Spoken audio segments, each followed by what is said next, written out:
কিছু কুসংস্কার আছে, আমরা এই কুসংস্কার গুলো সমাজের মধ্যে আছে, এগুলো রাখা যাবে না। সকালবেলা ঘর থেকে বের হওয়ার সময় আপনার মাথাটা ঘরের দরজার সাথে লাগছে, লাগার পরে কোন কি ইস আল্লাহ জানে আজকে দিনটা কেমন যায়। শিরিক করলেন, আজকে আপনার দিন কেমন যায় মানে আপনি দরজার সাথে লাগাতে আপনার দিন খারাপ যাবে, এটা কই পেয়েছেন আপনি? দোকানে গেছেন, যাওয়ার পর দোকানদার দোকান খুলছে, ভাই তাড়াতাড়ি 1 কেজি পোলার চাউল দেন, মেহমান আসছে।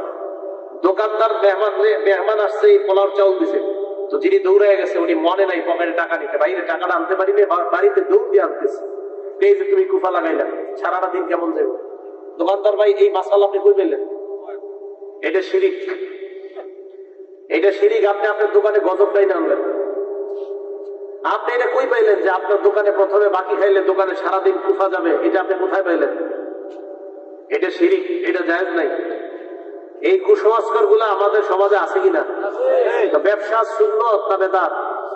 আরে ব্যবসা সুন্নত না বেদাত? ব্যবসা করতে গিয়ে আকীদা নষ্ট করলেন। হ্যাঁ, আকীদা নষ্ট করা যাবে না। আল্লাহ আমাদের সকলকে বুঝে শুনে আমল করার তৌফিক দান করেন। একটা উদাহরণ দিলে বুঝবেন আপনারা। আবু দাউদ শরীফের হাদিস নাম্বার 3299 নাম্বার হাদিস। এক সাহাবা নবীজি সাল্লাল্লাহু আলাইহি সাল্লামের কাছে গেলেন, যাওয়ার পর বললেন, ইয়া রাসূলুল্লাহ নাযারাত তুফতি আন তামশিয়া ইলা বাইতিল্লাহ।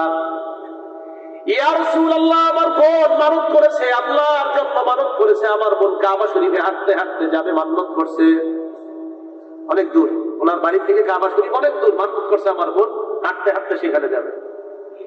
আল্লাহ নবী বললেন, তোমার বোন এই মানত কেন করছে? কয় সওয়াবের জন্য। মানত কেন করছে? সওয়াব। কাবা করে হাইটে যাবে তো সবই তো নিয়ত, ঠিক না? নিয়ত তো ভালো। নবীজি বললেন, বাহন আছে? নি আছে। তো বাহন থাকতেই উল্টা পাল্টা নিয়ত করতে গেছি তোমার বলতে। আপনারা যারা এই জায়গায় আছেন, ট্রলার দিয়ে কেউ পারে যাওয়ার ব্যবস্থা আছে না? তাহলে আপনাদের একজন করলে আমি সাঁতার কেটে পারে যাবো, কেন? আপনি কি দরকার আছে সাঁতার কেটে যাবেন? এত বড় একটা নদী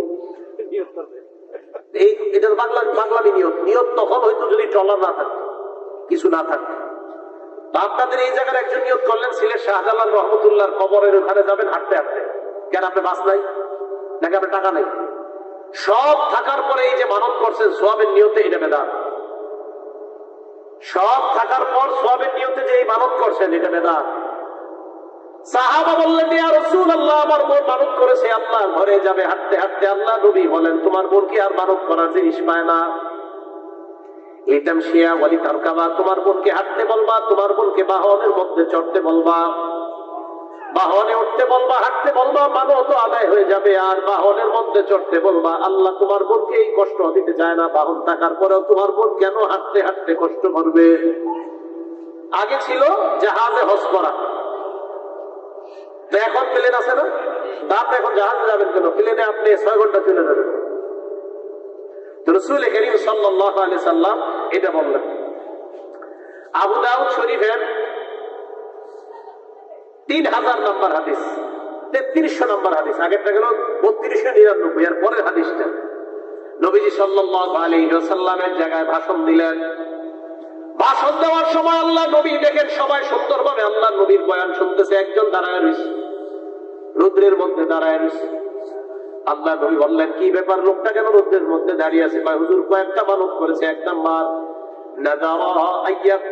নাযারা আইয়াকুমা, মানত করছে সে দাঁড়ায় থাকবে, ওয়ালা ইয়াজলিসা, বসবে না, এই মানত করছে। কার কি মানত করছে?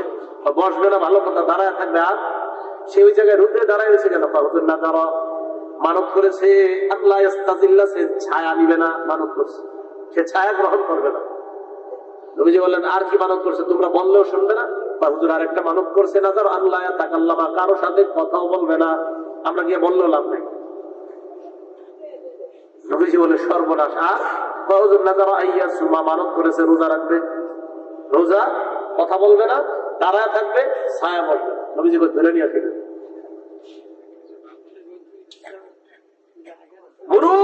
তাকে বলো ফাল্লিয়া তাকাল্লাম, কথা বলতে বলো, ওয়ালিয়াস্তাজিল্লা, ছায়া নিতে বলো, ওয়ালিয়াকুদা, বসতে বলো।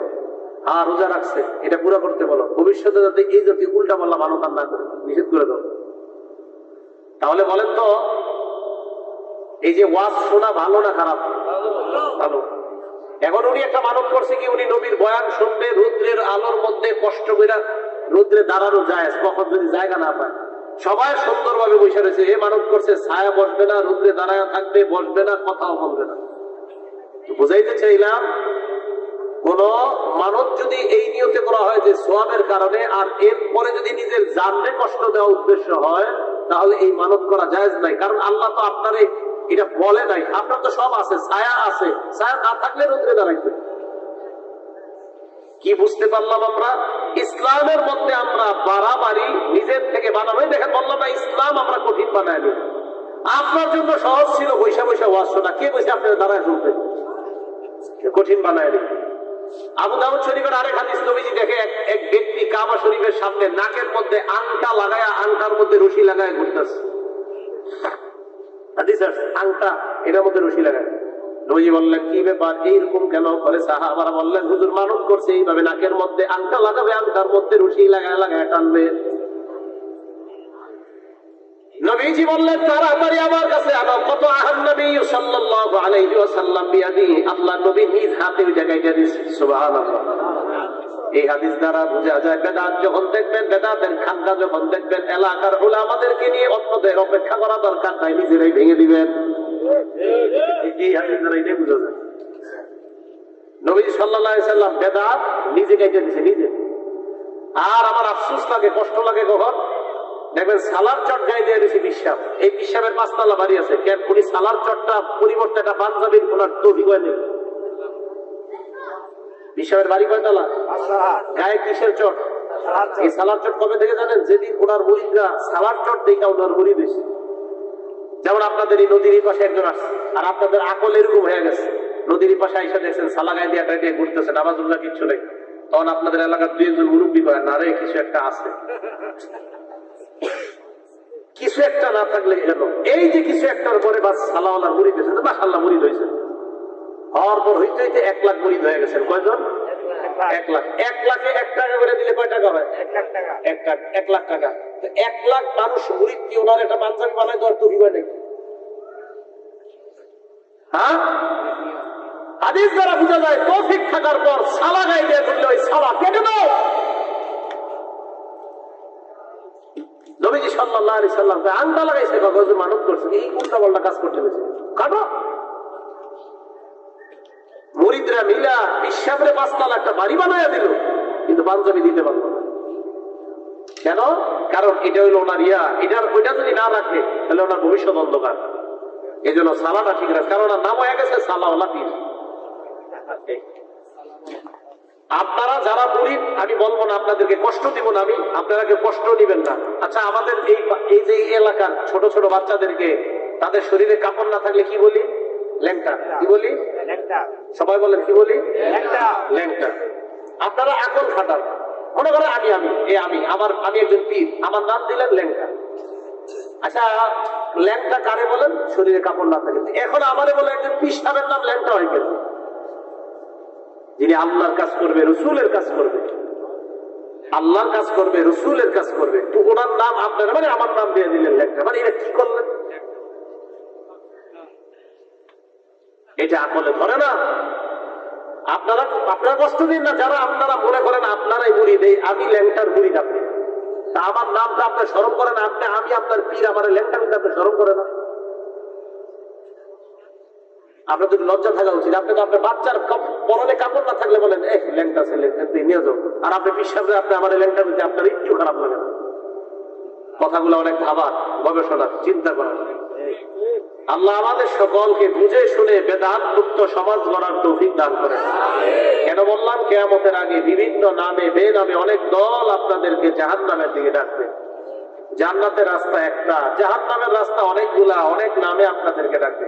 আল্লাহ আমাদেরকে সকলকে এই জাতীয় নামগুলা থেকে বেঁচে থাকার তৌফিক দান করেন। এর মধ্যে একটা নামের নাম আহলে কোরআন। আহলে কোরআন মানে শুধু কোরআন মানবে, হাদিস মানবে না। শুধু কি মানবে? কোরআন মানবে, হাদিস মানবে না। এরা আপনাকে দাওয়াত দিতে দিতে আপনাদের এলাকায় যারা ফেসবুক চালায় অলরেডি দাওয়াত পেয়ে গেছে। না আহলে কোরআন দাওয়াত পাওয়ার পর আহলে কোরআন ওই ব্যক্তিকে বুঝায় কোরআনের মধ্যে দেখো নামাজের কথা আছে কিনা। ব্যক্তি কোরআন খুইলা দেখে নামাজের কথা কোরআনে আছে, সুন্দর। এবার আহলে কোরআনের গুরু আপনাকে টোপ দিবে, কোরআনের নামাজের কথা আছে কিন্তু ফজরের নামাজ যে 2 রাকাত এখন তো কোরআনে আসেনি। আপনি পুরা কোরআন খুঁজে দেখলেন ফজর নামাজ যে ফরজ 2 রাকাত, পুরা কোরআনের কোথাও লেখা নাই। তখন আপনি ভাবেন কি ঘটনা কি, জোহরের নামাজ 4 রাকাত পুরা কোরআনের 6236টা আয়াতের মধ্যে কোথাও আছে কিনা দেখো। কোরআন আয়াত কয়টা? না 6266টা, এটা ঠিক না, 6236 এটাই সঠিক। হ্যাঁ এটাই সঠিক, আজকে গুনে দেখেন 6236 এটাই কোরআনের সঠিক আয়াত সংখ্যা। 666 আইসা গেছে আর কি, ছোটবেলা থেকে শুনতে শুনতে বড় হয়েছেন আপনারা, আমরা যাই ভুলে যাই। 6236 এইটাই সঠিক, বললাম না ভুলে মরা আমাদের সমাজ। এবার আপনি পুরা কোরআন খুললেন, খোলার পর দেখলেন 4 রাকাত জোহর, আসর 4 রাকাত ফরজ, মাগরিব 3 রাকাত ফরজ, এশা 4 রাকাত ফরজ, কোরআনের কোথাও লেখা নেই।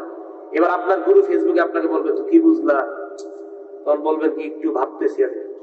ফেসবুকে পরের দিন আপনাকে বলবে কি কিছু তো বললা না, কি কোরআনে তো নামাজের কথা আছে কিন্তু কিভাবে নামাজ এটা তো কোরআনে নাই। তখন বলবে অতএব কি, অতএব যেহেতু কোরআনে নাই সুতরাং তুমি কোনোভাবে ধ্যান করলেই নামাজ হয়ে যাবে।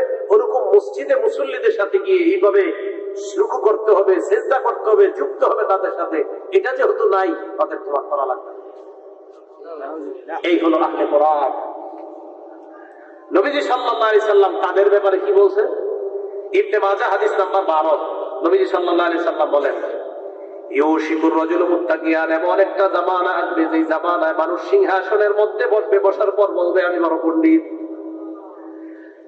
এই মানুষটা বলবে আমাদের আর তোমাদের মাঝে কোরআন থাকতে আমার হাদিসের কি প্রয়োজন। তার সামনে হাদিস পেশ করার পর এই ব্যক্তি বলবে বাইনানা ওয়া বাইনাকুম কিতাবুল্লাহ, ফেসবুকে আপনাকে দাওয়াত দিবে আমাদের মাঝে তোমাদের মাঝে বিধানকারী কোরআনের গ্রন্থের নাম হলো আল কোরআন। আপনিও বলবেন হ্যাঁ ঠিকই তো, আল কোরআনই তো একমাত্র বিধানদাতা, একমাত্র বিধান আছে কোরআনের মধ্যে। এই কথা বলার পর আল্লাহ নবী বলেন ওই ব্যক্তি তোমাদেরকে বলবে ফামা ওয়াজাদনা ফীহি মিন হারামিন হারামনা, কোরআনের মধ্যে যেটা হারাম পাইলাম এটাই হারাম, ওয়া ওয়াজাদনা ফীহি মিন হালালিন ইস্তাহলালনা, কোরআনের মধ্যে যেটা হালাল পাইলাম সেটাই হালাল। বলবে আপনাকে, আপনি বলবেন ঠিকই তো, আচ্ছা আমরা কোরআনের হারামকে হারাম মানি না, কোরআনের হালালকে হালাল মানি না, তো মানি তো আমরাও। তাদের উদ্দেশ্য কি দেখেন, তো কোরআনের হালাল কোরআনের হারাম থাকতে আবার অন্যটার কি দরকার। আমাদের নবী বলেন শোনো, আলা ওয়া ইন্নামা হারামা রাসূলুল্লাহ বিসমা হারামাল্লাহ, আমি নবী যেটাকে হারাম করি এটা আল্লাহর হারাম করার মতো হারাম হয়ে যায়। আমার হারাম এটা আল্লাহর হারামের মতো হারাম, আমার হালাল এটা আল্লাহর হালালের মতো হালাল। তাহলে আপনারা কি বুঝলেন, শুধু কি কোরআন মানবো না কোরআন সুন্নাহ দুইটা? এই জন্য নবীজি বললেন তারাকতু ফীকুম আমরাইন, আমি তোমাদের মাঝে 2টি জিনিস রেখে গেলাম। 1 নাম্বার কিতাব আল্লাহ, 2 নাম্বার সুন্নাত রাসূল। 1 নাম্বার আল্লাহর কোরআন, 2 নাম্বার রাসূলের সুন্নাহ। লাম তাদিল্লু মা তামাসসাকতুম বিহিমা, যতক্ষণ তোমরা এই 2টা আঁকড়ে ধরে থাকবা ততক্ষণ তোমরা পথভ্রষ্ট হবা না। কোরআন সুন্নাহ, বলেন কোরআন সুন্নাহ, কোরআন সুন্নাহ। হাদিস বলবেন না, বলেন কোরআন সুন্নাহ, কোরআন সুন্নাহ। হাদিস বললে কি, যদি শুধু কোরআন হাদিস বলেন তাহলে একটা ঝামেলা আছে। কি, নবীজি 11টা বিয়ে করছে, তো হাদিস মানলে আপনি 11টা বিয়ে করতে হবে।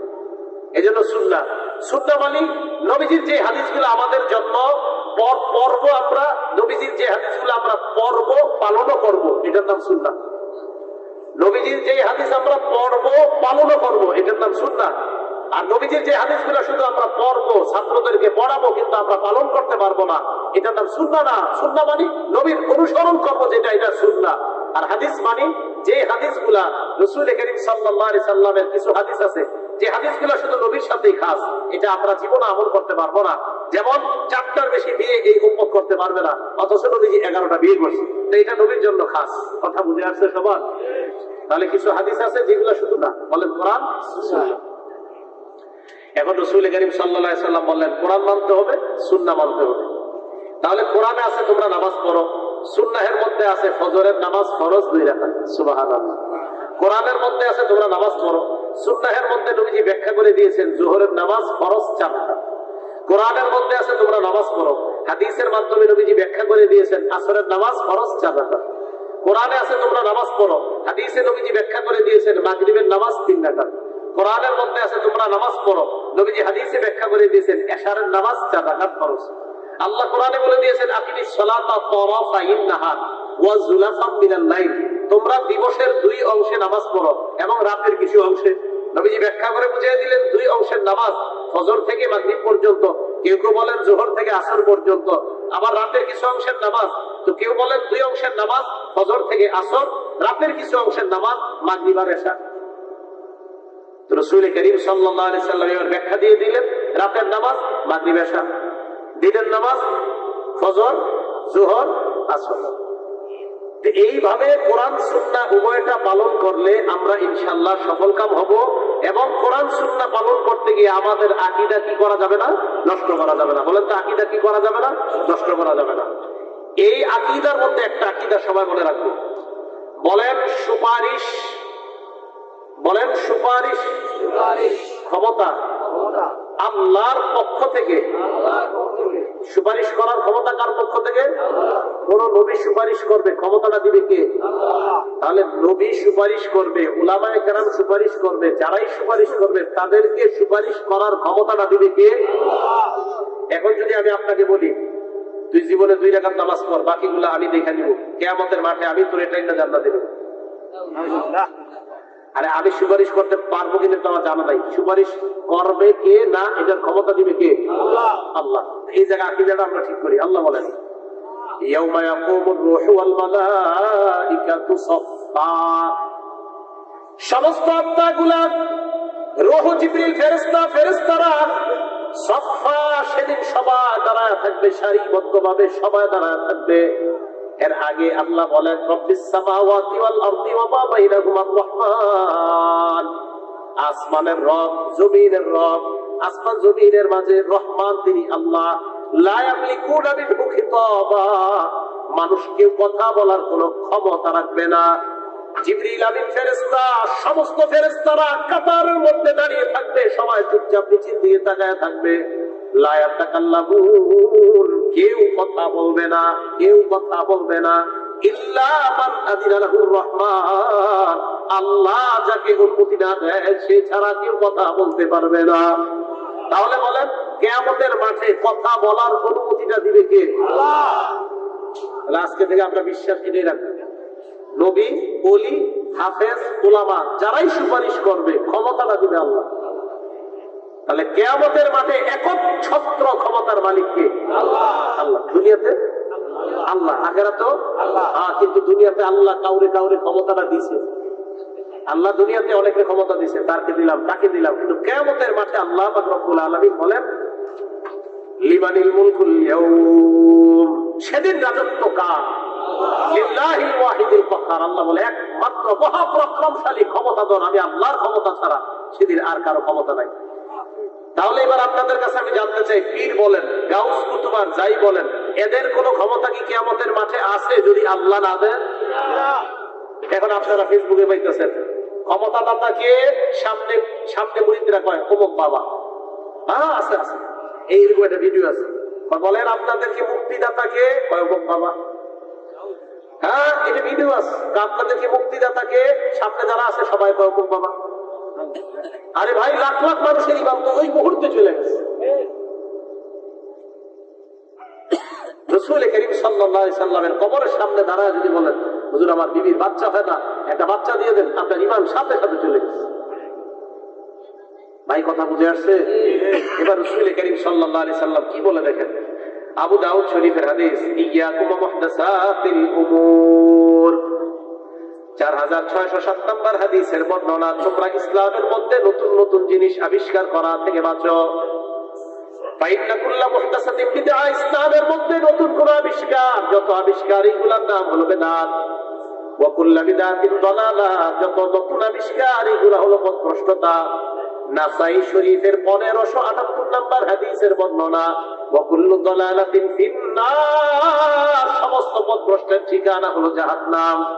ইসলামের মধ্যে নতুন আবিষ্কার, এটার নাম বিদআত।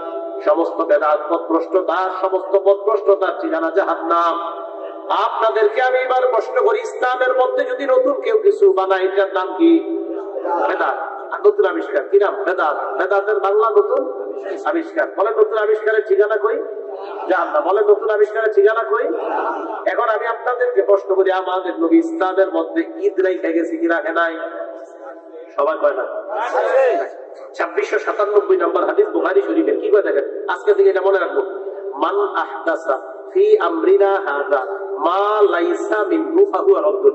নবীজি বলে ইসলামের মধ্যে আমি যা রাইখা যাই নাই, আল্লাহ যা দেয় নাই, এর বিপরীতেও যদি কেউ নতুন কিছু বানায় ফাহুয়া রাদ্দুন, এটা প্রত্যাখ্যাত, এটা প্রত্যাখ্যান করা হবে। এখন আমাদের নবী ইসলামের মধ্যে আমাদের জন্য, মুসলমানের জন্য ঈদ রেখে গেছে কয়টা? আওয়াজ দিয়ে কয়টা? দুইটা। এখন তৃতীয় যদি কেউ কিছু বানায় এটার নাম কিন্তু বুঝে আসছে সহজে। ইসলামে আমাদের নবী ঈদ রেখে গেছে কয়টা? দুইটা। তৃতীয় কেউ বানাইলে এটার নাম কি হবে? এটাকে আমরা পালন করব? আসলে মুখ দিয়ে এখন না অন্তর থেকে বলতেছেন কেউ পালন করবো না। যদি করেন তা আপনি পথভ্রষ্ট মার্কা কাজ করলেন, আর পথভ্রষ্টতার ঠিকানা না। এবার রাসূল করিম সাল্লাল্লাহু আলাইহি ওয়াসাল্লাম বুখারী শরীফের এক বর্ণনা কি বলে দেখেন, মান আহদাসা হাদাসা, কেউ যদি কোনো বেদাত বানায়, আও আওয়া মুহদিসা, অথবা কোনো বেদাতিকে যদি কেউ আশ্রয় দেয়। আপনাদের এলাকার মধ্যে যদি কোনো বেদাতিকে আপনারা খানকা বানায় দেন, বেদাতি কর্মকাণ্ড পরিচালনা করার জন্য বিশ্বাস করেন, আপনাদের এলাকার কেউ জায়গা দিয়ে দিয়েছেন এক কাটা, হযরত এই জায়গাটা খানকা বানান, ওলামায়ে কেরাম আপনারা বারবার বুঝাইছে ভাইও দিয়েন না, এটা ঠিক না, এটা অন্যায়। এরপরে আপনি দিচ্ছেন, নবীজি বলেন লানাতুল্লাহি আলাইহি, তার উপর আল্লাহর অভিশাপ, ওয়াল মালাইকা, ফেরেশতাদের অভিশাপ, ওয়ান নাসি আজমাইন, দুনিয়ার যত মানুষ আছে সমস্ত মানুষের অভিশাপ। তাহলে বেদাতি কোন খানকা যদি আপনাদের এলাকায় কেউ বানায়, এই বেদাতি খানকা যে বানিয়েছে, এই বানানোর জায়গা দাতার উপর কার অভিশাপ? আল্লাহর অভিশাপ, ফেরেশতাদের অভিশাপ, সমস্ত মানুষের অভিশাপ। ভাইও আল্লাহ আমাদের সকলকে বেদাত মুক্ত ইসলামটা যেন সহজভাবে সুন্দরভাবে পালন করে আল্লাহর কাছে আমরা যেতে পারি, আল্লাহ তৌফিক দান করেন। আমি কেন কথাগুলো বলতেছি দেখেন, নদীর এই পারে ওলামায়ে কেরাম সহজে আসতে চায় না, আর কষ্ট করো। তো কেন বলতেছি যে নদীর এপারে থেকে আপনাদের বিষয়টা যেন এমন না হয় যে হুজুর এখানে আসি বলে ইসলাম শিখতে পারি নাই। আপনাদের এলাকায় যথেষ্ট যোগ্য ওলামায়ে কেরাম আছে, আলেমরা আমাদেরকে কেন আনে? কারণ তাদের কথা আপনারা শুনতে চান না, এটা আপনাদের একটা অ্যালার্জি রোগ আছে।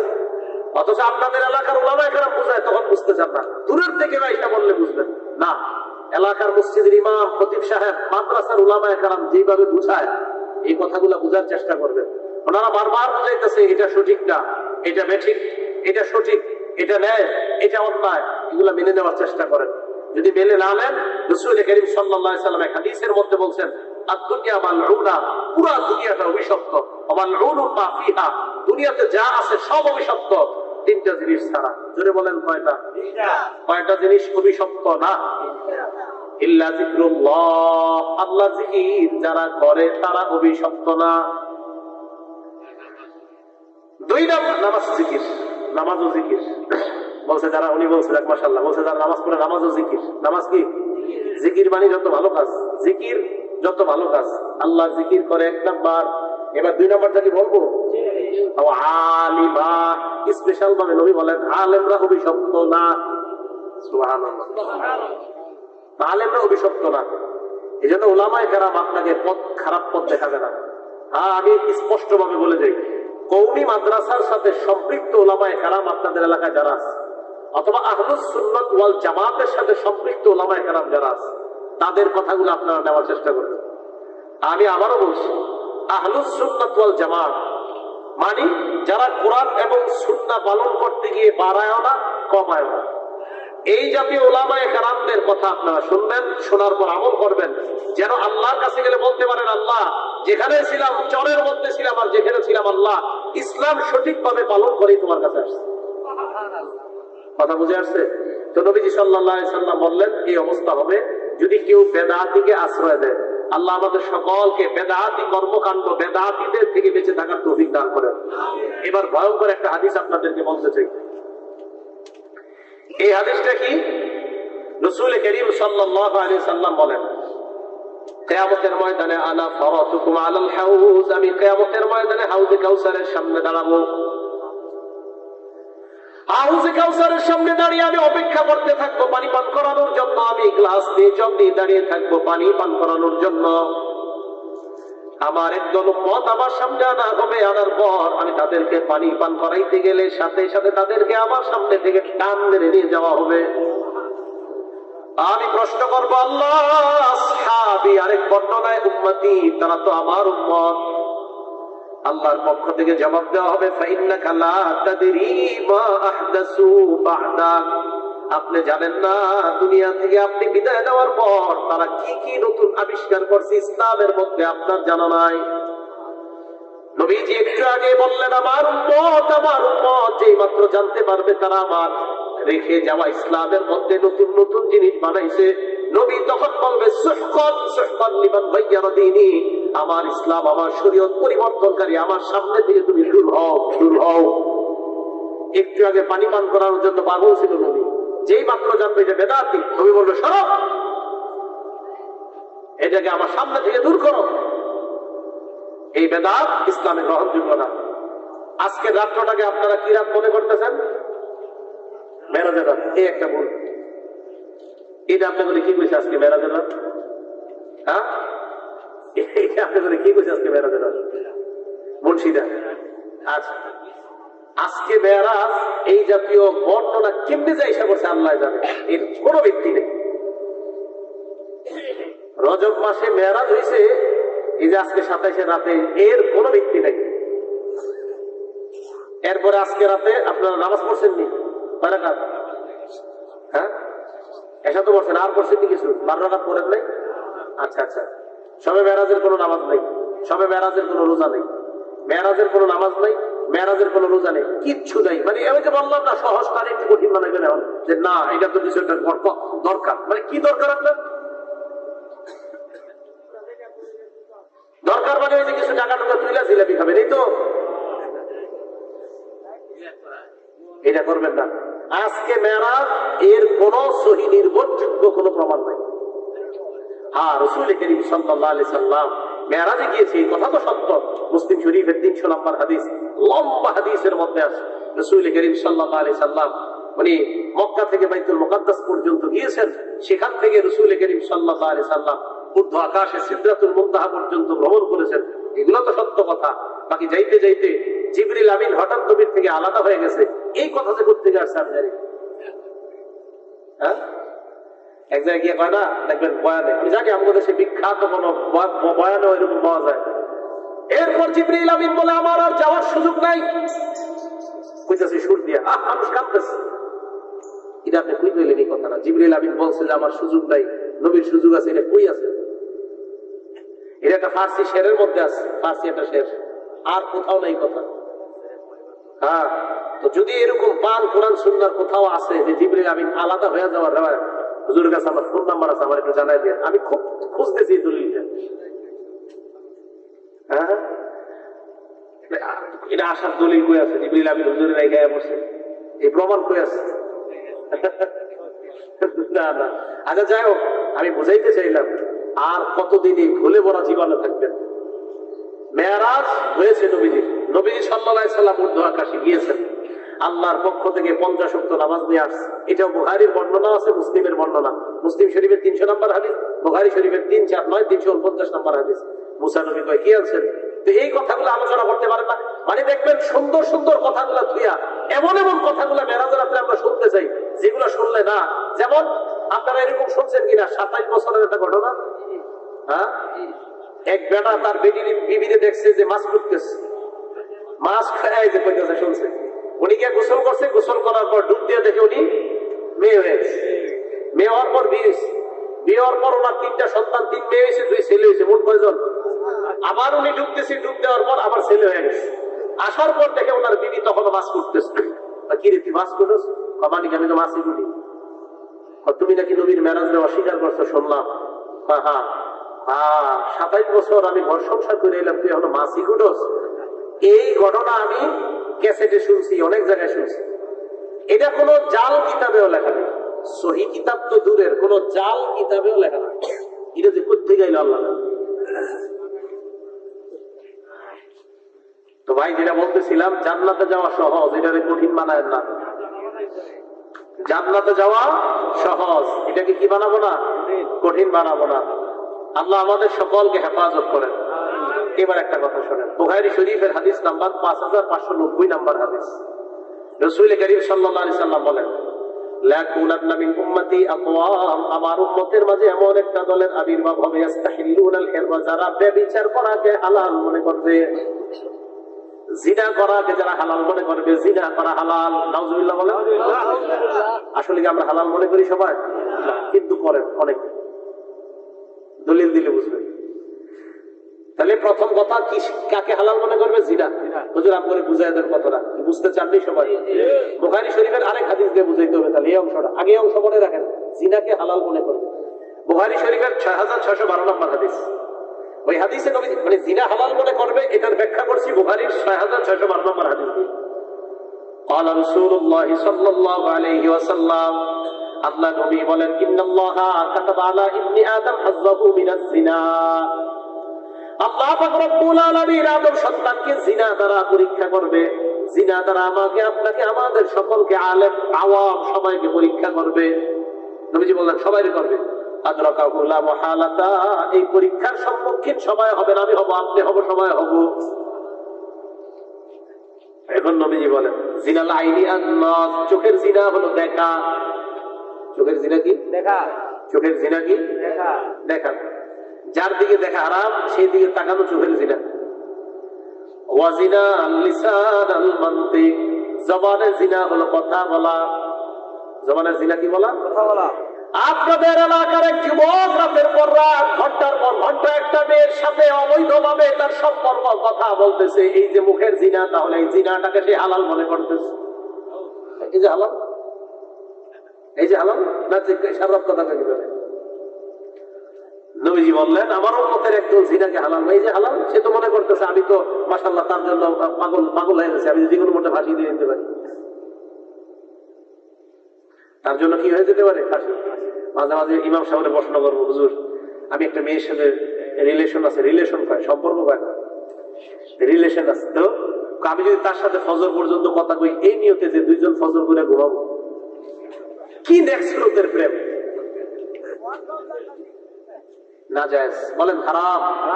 এটা কি হারাম?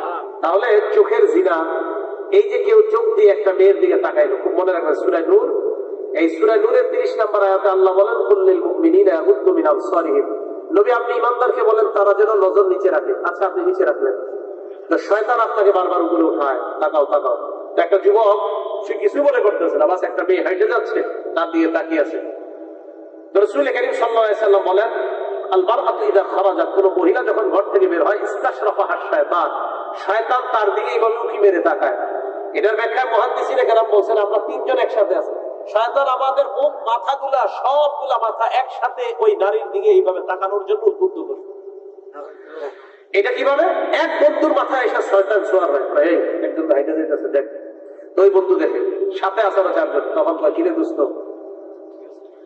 জিনাল আইনি আন-নাস, চোখের জিনা হলো দৃষ্টি দেওয়া, দেখা। এই যে জিনাকে হালাল মনে করছেন, এই যে তাকিয়ে আছেন। ওয়াজিনাল লিসান আল মানতিক, যুবক ভাইয়েরা গুনাহ করবেন না। আর কত কত গুনাহ করলে বলেন আপনার শান্তি হবে? আপনি এখন মারা যাবেন, কালকে একদিন হয়ে যাবে আপনার, বলেন আর কত গুনাহ? আজকে মারা যাবেন তো কালকে একদিন, নিঃসন্দেহে কালকে একদিন। আপনার মোবাইলে যাদের সাথে আপনি গুনাহ করেছেন, মোবাইল তো এগুলো ডিলিটও করতে পারেন নাই, ডিলিট করার আগে আপনি মারা গিয়েছেন, আপনার আত্মীয় স্বজন দেখবে আপনি কতটা গুনাহের মধ্যে লিপ্ত ছিলেন। সারা দুনিয়া আপনার মোবাইলে সাক্ষী হয়ে যাবে যে এই ছেলেটাকে এত ভালো মনে করতাম, সেটা এই। বুখারী শরীফের 6612 নম্বর হাদিস, নবীজি বলেন, জিনাল আইন আন-নাস, হাদিসটা দেখেন কি সুন্দর করে নবীজি বলছেন, চোখের জিনা দেখা, মুখের জিনা কথা বলা। দেখেন এবার নবী কি বলেন, আপনি দেখলেন, দেখার পর বাসায় আসলেন, বাসার পর এবার হয়তো দেখছেন, না হয় কথা বলছেন, কথা বলতে বলতে একটা মেয়ের সাথে এবার নবী বলেন, নাফসু তামান্না ওয়া তাশতাহি, মন তখন তাকে কল্পনা করতে থাকে। এই নবীজির কথা কি মিথ্যা নাকি নাউজুবিল্লাহ? নবীজি বললেন দেখার পর, কথা বলার পর এবার মন তাকে কল্পনা করতে থাকে। নবীজি বলেন করতে করতে ওয়াল ফারজু ইউসাদ্দিকুহু যালিকা, এক পর্যায়ে লজ্জাস্থান সেটাকে সত্যায়ন করে, বলেন নাউজুবিল্লাহ। তো নবীজি বললেন, বুখারী শরীফের 5590 নম্বর হাদিস, আমার উম্মতের একদম এক নাম্বার জিনাকে হালাল মনে করবে, দুই নাম্বার আল হারিমা রেশমের পোশাককে হালাল মনে করবে। ঈদের সময় যুবক ভাইয়েরা পাঞ্জাবি কিনতে সাবধান, আপনার পাঞ্জাবিটা যেন রেশমের সুতার না হয়, খুব সাবধান। সিল্ক, সিল্ক আছে না, সিল্ক কিনতে সাবধান। সিল্ক, অনেক সিল্ক গুলার মধ্যে রেশম ঢুকায় দেয়, অনেক সিল্কের মধ্যে রেশম ঢুকায় দেয়। তো এটা যেন আপনার এই জাহান্নামী পোশাক যেন দুনিয়াতে আপনারা কেউ না পড়ায়। এ হলো দুই। তিন নাম্বার অল খামর, মদ পানকে মানুষ হালাল মনে করবে। চার নাম্বার অল মাআজিফ, বাদ্যযন্ত্র ঢোল তবলাকে মানুষ হালাল মনে করবে। শরীয়তের কথা বইলা এই পাশে একদল বাউল বসবে, এই পাশে একদল বসবে, নাম দিবে পালা গান। উনি বুখারী শরীফের হাদিস দিয়া গান গাবে, উনি মুসলিম শরীফের হাদিস দিয়া গানের জবাব দিবে। হ্যাঁ, নবীজি বলছেন অল মাআজিফ, বাদ্যযন্ত্রকে হালাল। এই যে শরীয়তের কইবে কোন মৌলবী বলছে বাদ্যযন্ত্র হারাম? আমার নবী কয় এরা যে হালাল বলবে বাদ্যযন্ত্রকে, নবী বুখারীর হাদিসে বললেন। তা আপনাদেরকে যদি কেউ বলে কোন মৌলবী বলছে বাদ্যযন্ত্র হারাম, আপনারা বলবেন আমাদের নবীজি বলছেন, তোমাদের মতো একদল বলবা বাদ্যযন্ত্র হালাল। কি কথা বুঝে আসলে যে আমাদের নবীজি বুখারী শরীফের 5590 নাম্বার হাদিস এটা বলে দিচ্ছে। তো বুঝাইতে চাইলাম আমাদের সমাজের আমরা এই বাদ্যযন্ত্র মুক্ত, বেদাত মুক্ত, শিরিক মুক্ত, কুসংস্কার মুক্ত, কি বলেন এই যে কিচর বাহের চর একটা সমাজ কি গড়ার সত্যই ব্যক্ত করা যায় না ইনশাআল্লাহ, যেখানে কোনো শিরিক থাকবে না, কুসংস্কার থাকবে না, কোনো বেদাত থাকবে না। আল্লাহ আমাদের সকলকে কুসংস্কার মুক্ত, বেদাত মুক্ত আমরা একটা সমাজ যেন গড়তে পারি এবং ইসলাম পরিপূর্ণভাবে পালন করে আমরা যেন কবরে যেতে পারি। আল্লাহ তৌফিক দান করেন, আল্লাহ তৌফিক দান করেন। আপনাদের কাছে আমার করজোরে আপনার জান্নাতে যাওয়া একদম সহজ। সল্লু খামসাকুম, 5 ওয়াক্ত নামাজ পড়েন, সুমু শাহরাকুম, রমজানের রোজা রাখেন, ফামুতু ওয়াদখুলু জান্নাতা রাব্বিকুম, মরেন আর জান্নাতে যান, মরেন আর জান্নাতে প্রবেশ করেন, মৃত্যুবরণ করেন, জান্নাতে প্রবেশ করেন। এই জান্নাতে যাওয়াটা আপনারা কঠিন বানায় নিয়েন না। লাল লাগবে, নীল লাগবে, অমুক লাগবে, রং লাগবে, এইগুলা কইরা বাড়াবাড়ি করেন না ইসলামটাকে আপনারা। হ্যাঁ, আপনাদের এই প্যান্ডেল দেখে আমার ভালো লাগছে একটা কারণে, আশেপাশে কোনো রং ঢং দেন নাই। আমি ভাবছিলাম চর অঞ্চলের এই প্যান্ডেল কোনো রং ঢং হতেও পারে, আল্লাহ বাঁচাইছে যে রং ঢং হয় না। রং কি দরকার, রং ঢং তো কোনো দরকার নেই। এই যে প্যান্ডেলটা করছেন এটা সহজ হয়েছে না? আপনারা ইচ্ছা করে কি করলেন, এই দিকে কতগুলো ফুল, আরে জবান থাকলে বলতো ভাই আমি কষ্টে আছি। এখন আপনারা আমি এলে বসলাম, দেখবেন বক্তার সামনে এই পর্যন্ত ফুল, এদিক দিয়ে এই পর্যন্ত ফুল, ফুলের ইয়াতে বক্তা খুঁজে পাওয়া যায়। আপনার কি দরকার আছে এতগুলা করার? কোনো দরকার নেই। ইসলামের মধ্যে বাড়াবাড়ি করে ইসলামটা কঠিন বানায় দিয়েন না, সহজ ভাবে যেন আমরা জান্নাতে যাইতে পারি। আমি আপনাদের সকলের সাথে জান্নাতে যেন দেখা করতে পারি, আল্লাহ তৌফিক দান করেন। আমরা সবাই যেন একসাথে জান্নাতে আবার এমন একটা আলোচনার বৈঠক আমরা গল্প করতে পারি জান্নাতে, আল্লাহ তৌফিক দান করেন।